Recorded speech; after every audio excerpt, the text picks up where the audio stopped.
Welcome to competitive cracker. എൻ്റെ പേര് ഷൈജു.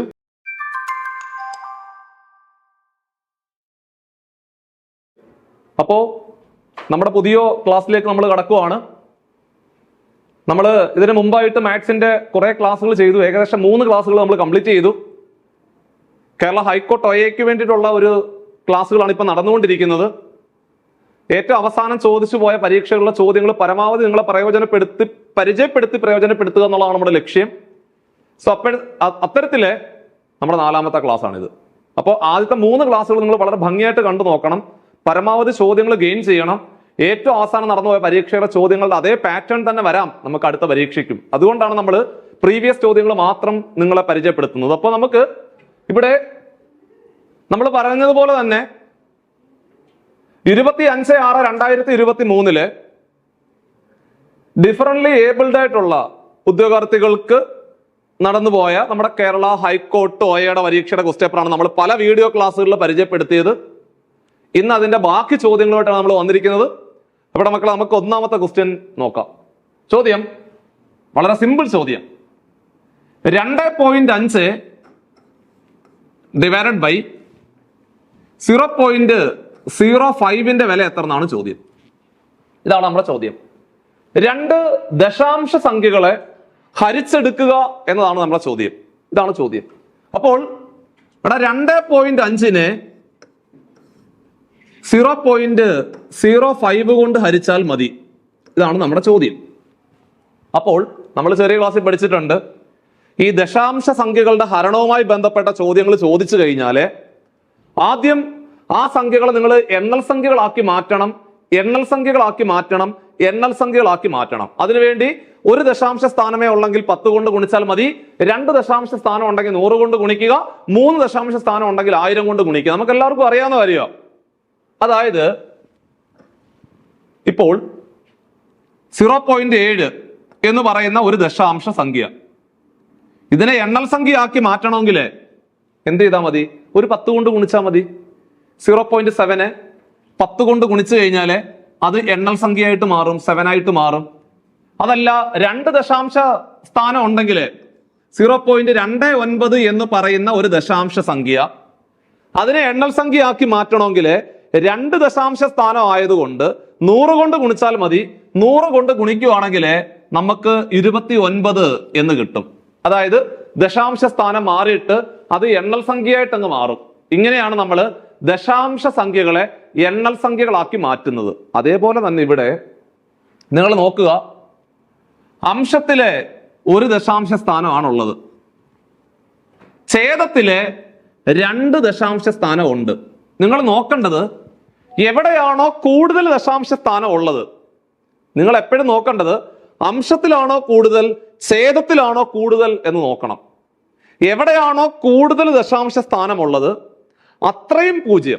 ഇപ്പൊ 2 ആണെങ്കിൽ 100 കൊണ്ട്, 2 0 എന്ന് പറയുമ്പോൾ അർത്ഥം 100. 3 ദശാംശ സ്ഥാനമാണെങ്കിൽ 3 0, അതായത് 1000 കൊണ്ട് ഗുണിക്കണം. 4 ദശാംശ സ്ഥാനമാണെങ്കിൽ 4 0, 10,000 കൊണ്ട് ഗുണിക്കണം. അങ്ങനെയാണ് നമ്മൾ ചെയ്യുന്നത്. അപ്പൊ ഇവിടെ 2 ദശാംശ സ്ഥാനമാണ് കൂടുതൽ, കാരണം മുകളിൽ 1 ഉള്ളൂ, താഴെ 2. അപ്പൊ നമ്മൾ ചെയ്യേണ്ടത് ആ കൂടുതൽ എവിടെയാണോ ഉള്ളത് അതാണ് നമ്മൾ പരിഗണിക്കേണ്ടത്.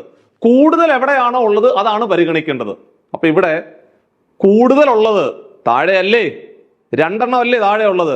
അപ്പൊ കൂടുതൽ എവിടെയാണോ ഉള്ളത് അതാണ് പരിഗണിക്കേണ്ടത്. അപ്പോൾ 2 ദശാംശ സ്ഥാനം. എടാ മക്കളെ, 2 ദശാംശ സ്ഥാനമാണ് ഉള്ളത്, അതാണ് നമുക്ക് മാറ്റേണ്ടത്. അപ്പൊ നമ്മൾ എന്ത് ചെയ്യണം? 100 കൊണ്ട് ഗുണിക്കണം. അപ്പൊ നിങ്ങൾ എന്നോട് ചോദിക്കും, സാറേ മുകളിൽ 10 കൊണ്ട് ഗുണിച്ചാൽ പോരായിരുന്നോ?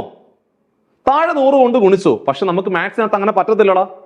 നമ്മൾ എന്താണോ മുകളിൽ ചെയ്യുന്നത് അത് തന്നെ താഴെ ചെയ്യണം, അല്ലെങ്കിൽ എന്താണോ താഴെ ചെയ്യുന്നത് അത് തന്നെ മുകളിൽ ചെയ്യണം. അപ്പൊ നിങ്ങൾ ചെയ്യേണ്ടത് ഏറ്റവും കൂടുതൽ ദശാംശ സ്ഥാനം നോക്കുക. അപ്പൊ ഇവിടെ 2 ആണെങ്കിൽ 100 കൊണ്ട് ഗുണിച്ചാൽ മതി. അപ്പൊ താഴെ 100 കൊണ്ട് ഗുണിച്ചാലേ 2 ദശാംശ സ്ഥാനം ഇല്ലാതായി 5 എന്ന് വരും. പകരം എന്ത് ചെയ്യണം? മുകളിലും 100 കൊണ്ട് ഗുണിക്കണം. താഴെ 100 കൊണ്ട് ഗുണിച്ചു, മുകളിൽ 100 കൊണ്ട് ഗുണിക്കണം. സോ 2.5നെ 100 കൊണ്ട് ഗുണിക്കണം. ഒരു സംഖ്യ 100 കൊണ്ട് ഗുണിക്കുന്നതിന് പകരം 2 തവണ 10 കൊണ്ട് ഗുണിച്ചാലും മതിയല്ലോ, അല്ലേ? ഒരു സംഖ്യയെ 100 കൊണ്ട് ഗുണിക്കുന്നതിന് പകരം 2 തവണ 10 കൊണ്ട് ഗുണിച്ചാലും മതി. അപ്പോൾ 2.5നെ 10 കൊണ്ട് ഗുണിച്ചാൽ 25 വരും. എടാ ആദ്യം ഒരു തവണ 10 കൊണ്ട് ഗുണിക്കുക, പിന്നെ ഒരു തവണ 10 കൊണ്ട് ഗുണിക്കുക. അപ്പോൾ 2.5നെ 10 കൊണ്ട് ഗുണിച്ചാൽ 25 വരും. ആ 25നെ വീണ്ടും 10 കൊണ്ട് ഗുണിച്ചാല് 250 വരും. അപ്പോൾ 100 കൊണ്ട് ഗുണിക്കുന്നതിന് പകരം 2 തവണ 10 കൊണ്ട് അങ്ങ് ഗുണിച്ചു, അപ്പൊ 250 ആയി. 250നെ 5 കൊണ്ട് ഹരിക്ക്. 250നെ 5 കൊണ്ട് ഹരിച്ചാല് 5 5 25 50 എന്ന് വരും. 250നെ 5 കൊണ്ട് ഹരിച്ചാല് ഉത്തരം 50 എന്ന് വരും. അതായത് ഓപ്ഷൻ ബി ആയിരുന്നു അതിന്റെ റൈറ്റ് ആൻസർ. ഇത്തരത്തിലുള്ള ചോദ്യങ്ങളും പരീക്ഷയ്ക്ക് ചോദിക്കുന്നുണ്ട് കേട്ടോ. വളരെ സിമ്പിൾ ആയിട്ടുള്ള ചോദ്യങ്ങളും പരീക്ഷയ്ക്ക് ചോദിക്കുന്നുണ്ട്. സോ ആ 35 മാർക്കാണ് നമ്മുടെ ലക്ഷ്യം. മാത്സിലെ പരമാവധി മാർക്ക് സ്കോർ ചെയ്യണം. സോ അതുകൊണ്ട് ഇപ്പോഴേ നിങ്ങൾ നന്നായിട്ട് പ്രിപ്പയർ ചെയ്തുകൊണ്ട് മുമ്പോട്ട് പോകണം. മാത്സ് ഇംഗ്ലീഷ് പഠിക്കുമ്പോൾ തന്നെ ഏകദേശം 50 മാർക്കോളം നമ്മുടെ കയ്യിലാവും കേട്ടോ. അത് പ്രത്യേകം ശ്രദ്ധിക്കണം. അപ്പൊ ഇവിടുത്തെ ഉത്തരം ഓപ്ഷൻ ബി ആയിരുന്നു. രണ്ടാമത്തെ ചോദ്യം, ഇംഗ്ലീഷ് അക്ഷരമാലയുടെ അവരോഹണ ക്രമത്തിൽ, അവരോഹണം, നമ്മൾ സാധാരണ ഇംഗ്ലീഷ് അക്ഷരമാലയുടെ ആരോഹണം എന്ന് പറഞ്ഞാല് ABCDEFG അപ് ടു Z. ഇവിടെ റിവേഴ്സ് ഓർഡറിൽ നമ്മൾ ഇംഗ്ലീഷ് അക്ഷരമാല എഴുതുമ്പോൾ JT എന്നീ അക്ഷരങ്ങളുടെ നടുവിലെ അക്ഷരത്തിന്റെ ഇടത്തു നിന്നും രണ്ടാമത്തെ അക്ഷരം ഏത്? അതായത് നമ്മുടെ സമയം കളയുക എന്നുള്ള ലക്ഷ്യത്തോടു കൂടി ഒരു മെന്റൽ എബിലിറ്റി ക്വസ്റ്റ്യൻ ആണ് തന്നിരിക്കുന്നത്. അപ്പൊ നമുക്ക് ആദ്യം ഒരു കാര്യം ചെയ്യാം. ഈ ABCD അക്ഷരങ്ങളുണ്ടല്ലോ, അക്ഷരമാല ഉണ്ടല്ലോ, ABCDEFG, അത് നമുക്ക് റിവേഴ്സ് ഓർഡറിൽ ആദ്യം ഒന്ന് എഴുതാം. അങ്ങനെ റിവേഴ്സ് ഓർഡറിൽ എഴുതുമ്പോൾ ഇങ്ങനെ വരും, കണ്ടോ? ഇസഡിൽ നിന്നും അങ്ങോട്ട് പോകണം, എയിലോട്ട് പോകണം. ഇതാണ് റിവേഴ്സ് ഓർഡർ. നമ്മൾ സാധാരണ ABCD എഴുതേണ്ടതിന് പകരം നമ്മൾ അവിടുന്ന് ഇങ്ങോട്ട് എഴുതുക. അപ്പോൾ ഇസഡ് ഇവിടെ വന്ന് നിൽക്കും. എന്താ നിങ്ങൾ ചെയ്യേണ്ടത്? JT, ജെ എവിടാ? ജെ നോക്കിക്കേ, ജെ ജെ ജെ ജെ ഏതാണ്ട് ഇതാണേ, ജെ ഏതാണ്ട് ഇതാണേ, ജെ. ടി എവിടാ?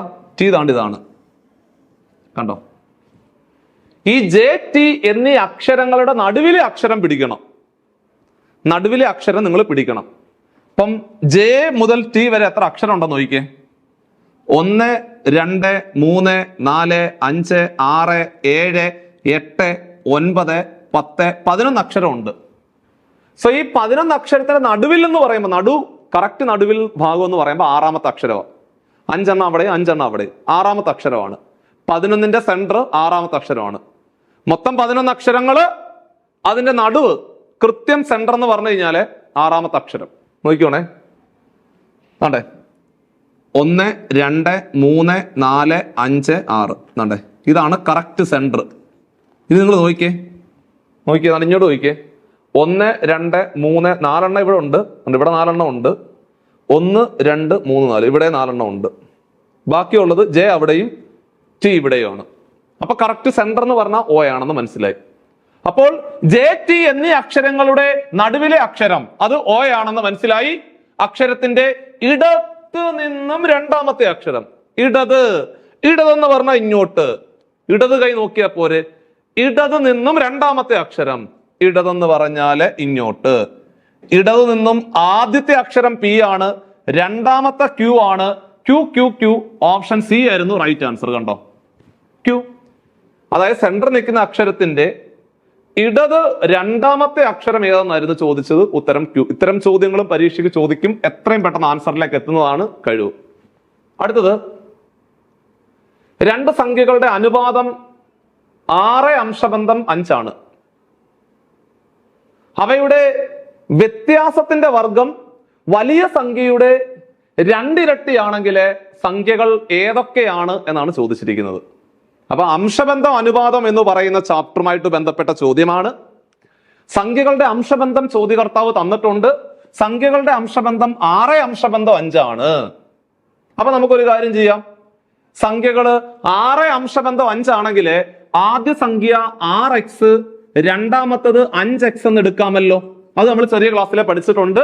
അതായത് അംശബന്ധ സിമ്പൽ മാറ്റാൻ സ്ഥിരസംഖ്യ കൊണ്ട് ഗുണിച്ചാൽ മതി, x കൊണ്ട് ഗുണിച്ചാൽ മതി. 3 അംശബന്ധം 4നെ 3x 4x എന്ന് എഴുതാം. 5 അംശബന്ധം 7നെ 5x 7x എന്ന് എഴുതാം. 1 അംശബന്ധം 8നെ 1x 8x എന്ന് എഴുതാം. അംശബന്ധ സിമ്പൽ മാറ്റാൻ സ്ഥിരസംഖ്യ കൊണ്ട് ഗുണിച്ചാൽ മതി. അപ്പോൾ 6 അംശബന്ധം 5 ആണെങ്കിൽ 6x 5x എന്ന് എഴുതാം. അതാണ് സംഖ്യകൾ. അവയുടെ വ്യത്യാസത്തിന്റെ വർഗം എടുക്കുക. എടാ മക്കളെ, വ്യത്യാസം കണ്ടുപിടിച്ചിട്ട് അതിന്റെ വർഗം എടുക്കണം. വ്യത്യാസം എന്ന് പറയുമ്പോൾ കുറയ്ക്കുക. 6x 5x കുറച്ചാൽ 1x. വ്യത്യാസം അപ്പോൾ 1x ആണെന്ന് മനസ്സിലായി. കണ്ടോ വ്യത്യാസം?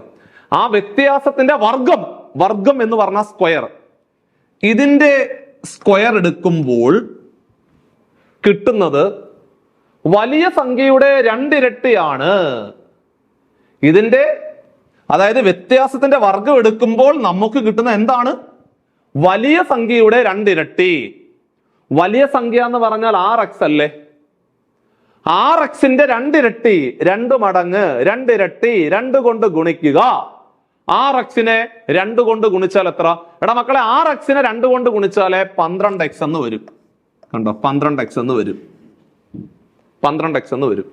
ഇവിടെ 1xന്റെ ഹോൾ സ്ക്വയർ, അതായത് 1x എന്ന് പറഞ്ഞാൽ എക്സിന്റെ സ്ക്വയർ എന്ന് പറഞ്ഞാല് എക്സിന്റെ സ്ക്വയർ എന്ന് പറഞ്ഞാൽ എക്സ് സ്ക്വയർ, അതെന്ന് പറഞ്ഞാല് 12x ആണെന്ന് മനസ്സിലായി.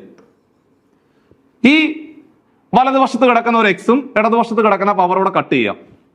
കാരണം എക്സ് സ്ക്വയർ എന്ന് പറഞ്ഞാൽ x ഇൻറ്റു എക്സ് ആ.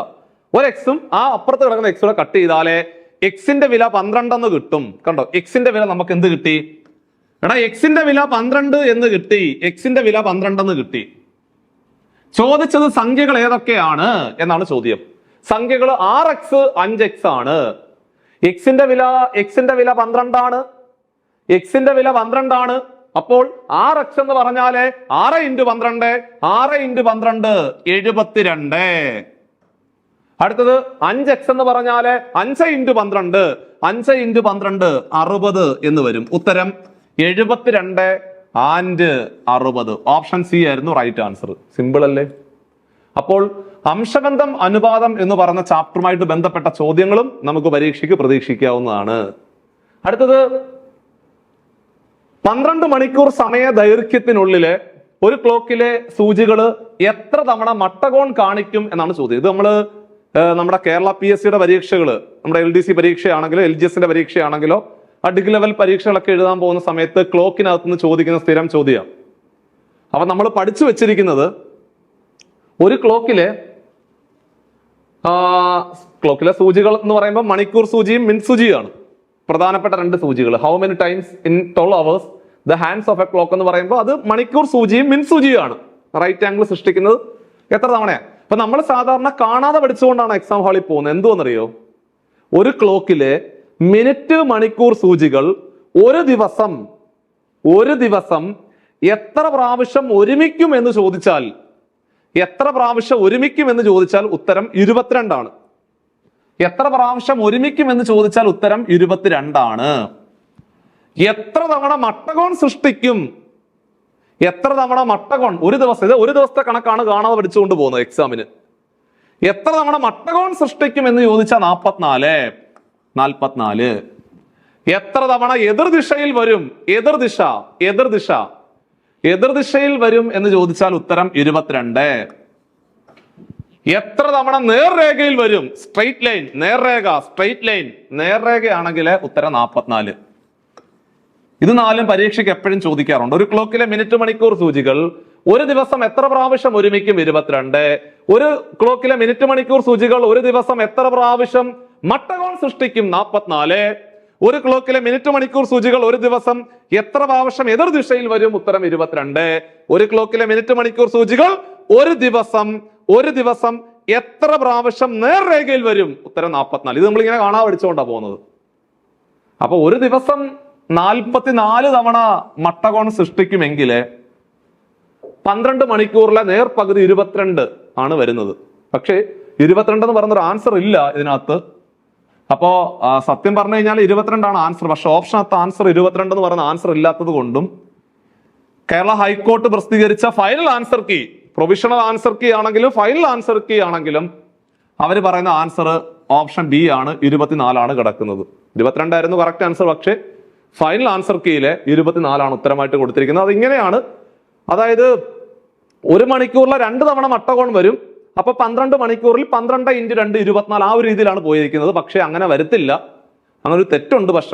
പക്ഷെ ഫൈനൽ ആൻസർ കീയിലെ 24 കൊടുത്തിരിക്കുന്നത്. പക്ഷെ നമുക്കറിയാം ഉത്തരം 22 ആണ് അതിന്റെ റൈറ്റ് ആൻസർ. അതായത് ക്ലോക്കിലെ മിനിറ്റ് മണിക്കൂർ സൂചികൾ 12 മണിക്കൂർ കൊണ്ട് 22 തവണയാണ് മട്ടകോൺ സൃഷ്ടിക്കുന്നത്. ഒരു ദിവസം, അതായത് 24 മണിക്കൂറിലെ 44 ആണ് ആൻസർ ആയിട്ട് വരുന്നത്. സാധാരണ 1 മണിക്കൂറാണ് ചോദിക്കുന്നതെങ്കിൽ 2 തവണ വരും. ഫോർ എക്സാമ്പിൾ പറഞ്ഞു കഴിഞ്ഞാൽ 3 മണി മുതൽ 4 മണി വരെ ഉള്ള സമയം നിങ്ങൾ പരിഗണിക്കുകയാണെങ്കിൽ 3 മണി എന്ന് പറഞ്ഞ സമയം മട്ടകോണാണ്.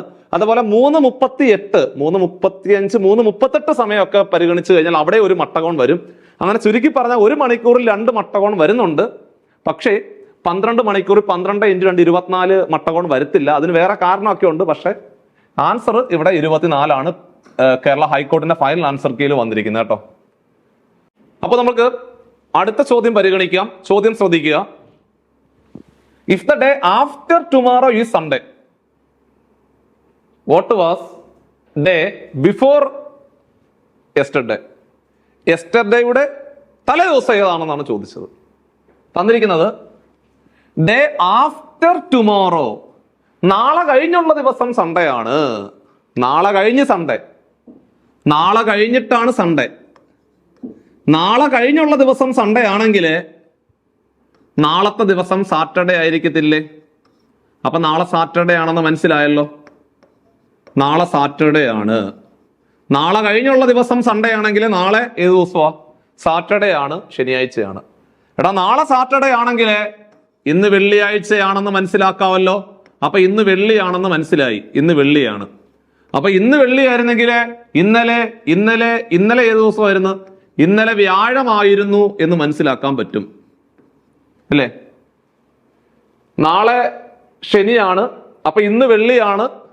ഇന്ന് വെള്ളിയാണെങ്കിൽ ഇന്നലെ വ്യാഴാഴ്ചയാണ്. ചോദിച്ചത് ഇന്നലെയുടെ തലേ ദിവസം. ഇന്നലെയുടെ തലേന്ന് പറയുമ്പോൾ മെനഞ്ഞാന്ന് പറയും, അതായത് ബുധനാഴ്ച. ഇന്നലെയുടെ തലേ ദിവസം, ഇന്നലെ ഏത് ദിവസം എന്ന് ചോദിച്ചായിരുന്നെങ്കിൽ വ്യാഴം എന്ന് എഴുതിയാൽ മതിയായിരുന്നു.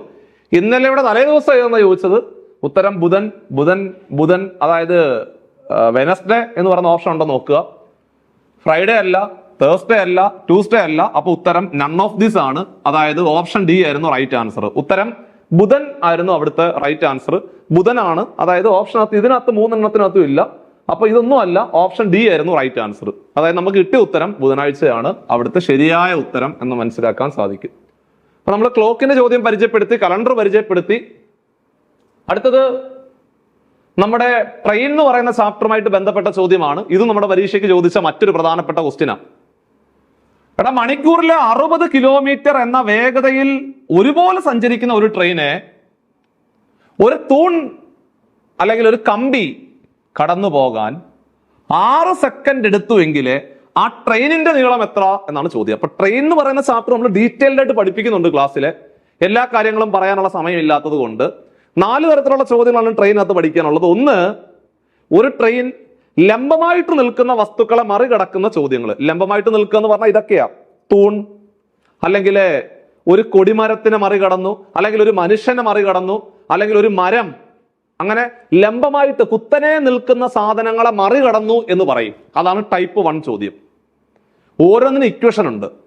ടൈപ്പ് 2 ചോദ്യങ്ങളുടെ പ്രത്യേകത തിരശ്ചീനമായി കിടക്കുന്ന വസ്തുക്കൾ, പ്ലാറ്റ്ഫോമിനെ മറികടന്നു, ഒരു തുരങ്കത്തിനെ മറികടന്നു, ഒരു കൃഷിപ്പുരയിടത്തിനെ മറികടന്നു, അല്ലെങ്കിൽ ഒരു പാലം മറികടന്നു, അല്ലെങ്കിൽ നിർത്തിയിട്ടിരിക്കുന്ന മറ്റൊരു ട്രെയിനെ മറികടന്നു. ഇങ്ങനെയൊക്കെയുള്ള വാക്കുകൾ പറയും. സോ അത് രണ്ടാമത്തെ ടൈപ്പാ.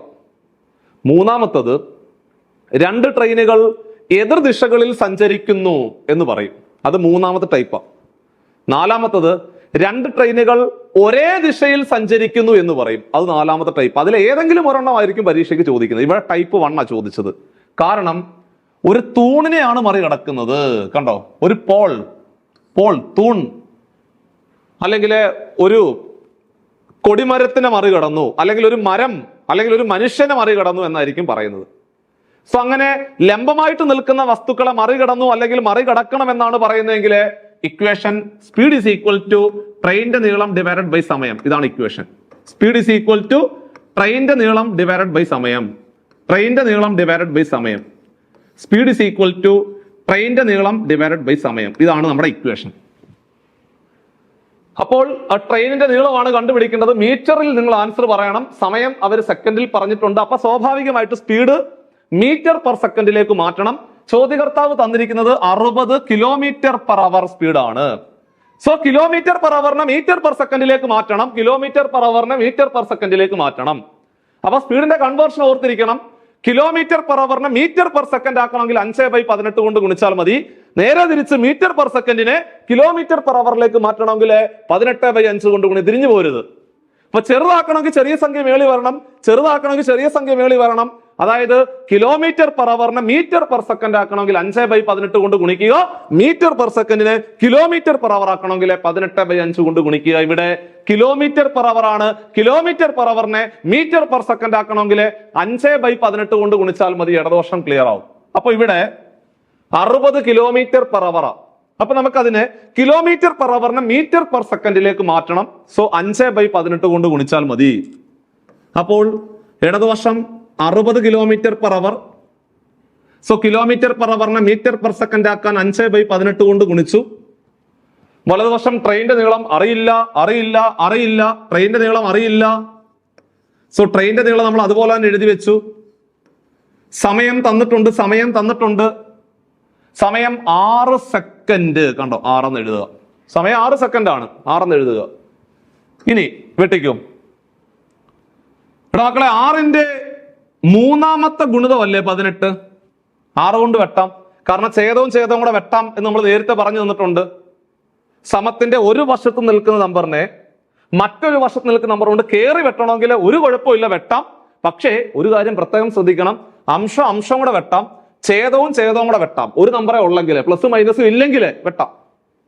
അപ്പോൾ 6ഉം 18ഉം 6 കൊണ്ട് വെട്ടാം. കാരണം 6ന്റെ മൾട്ടിപ്പിൾ അല്ലേ, 6ന്റെ ഗുണിതമാണ്. അതായത് 6നെ 6 കൊണ്ട് വെട്ടുക എന്ന് പറഞ്ഞ അർത്ഥം ഹരിക്കുക. സോ 6നെ 6 കൊണ്ട് ഹരിച്ച 1, 18നെ 6 കൊണ്ട് ഹരിച്ച 3. അവിടെ നാണ്ടാ ഈ 3ഉം ഈ 60ഉം നമ്മൾ സാധാ വെട്ട്, നമ്മൾ പണ്ട് മുതലേ ചെറിയ ക്ലാസ്സിൽ പഠിച്ചിരിക്കുന്ന വെട്ട്. 3ഉം 60ഉം കൂടെ 3 കൊണ്ട് വെട്ടാം, 3 കൊണ്ട് വെട്ടാം, 3 കൊണ്ട് വെട്ടാം. 3 കൊണ്ട് വെട്ടുക എന്ന് പറഞ്ഞ അർത്ഥം 3 കൊണ്ട് ഹരിക്കുക. 60നെ 3 കൊണ്ട് ഹരിച്ചാൽ 20 എന്ന് വരും. ഇനി ഒന്നുമില്ല വെട്ടാന്. അപ്പോൾ വലതുവശത്ത് എന്തോ ഉണ്ട് ഇനി ബാക്കി? വലതുവശത്ത് ബാക്കിയായിട്ടുള്ളത് ട്രെയിനിന്റെ നീളം. വലതുവശത്ത് ബാക്കിയായിട്ടുള്ളത് ട്രെയിനിന്റെ നീളമാണ്. ഇടതുവശത്ത് എന്തോ ഉണ്ട്? ഇടതുവശത്ത് 20 × 5. 20 5ഉം കൂടെ ഗുണിച്ചാൽ 100 എന്ന് വരും. അപ്പൊ ഉത്തരം 100 മീറ്റർ എന്നുള്ളതാണ് റൈറ്റ് ആൻസർ. ഓപ്ഷൻ എ ആയിരുന്നു റൈറ്റ് ആൻസർ. അപ്പോൾ ട്രെയിൻ എന്ന് പറയുന്ന ചാപ്റ്ററിലെ 4 തരത്തിലുള്ള ചോദ്യങ്ങളും കംപ്ലീറ്റ് ഇക്വേഷൻ നിങ്ങൾ കാണാതെ പഠിച്ചുകൊണ്ട് വേണം എക്സാം ഹാളിലേക്ക് പോകാൻ. മാത്രമല്ല സ്പീഡിന്റെ കൺവേർഷൻ കൂടി ഓർത്തിരിക്കണം. കിലോമീറ്റർ പെർ അവറിനെ മീറ്റർ പെർ സെക്കൻഡ് ആക്കണമെങ്കിൽ 5/18 കൊണ്ട് ഗുണിച്ചാൽ മതി. മീറ്റർ പെർ സെക്കൻഡിന് കിലോമീറ്റർ പെർ അവർ ആക്കണമെങ്കിൽ 18/5 കൊണ്ട് ഗുണിക്കുക എന്നുള്ള കാര്യം കൂടെ ഓർമ്മയിൽ സൂക്ഷിച്ചു വേണം. അത്രയും കാര്യങ്ങൾ ഓർമ്മയിലുണ്ടെങ്കിൽ സംഭവം സെറ്റായി. അടുത്തത്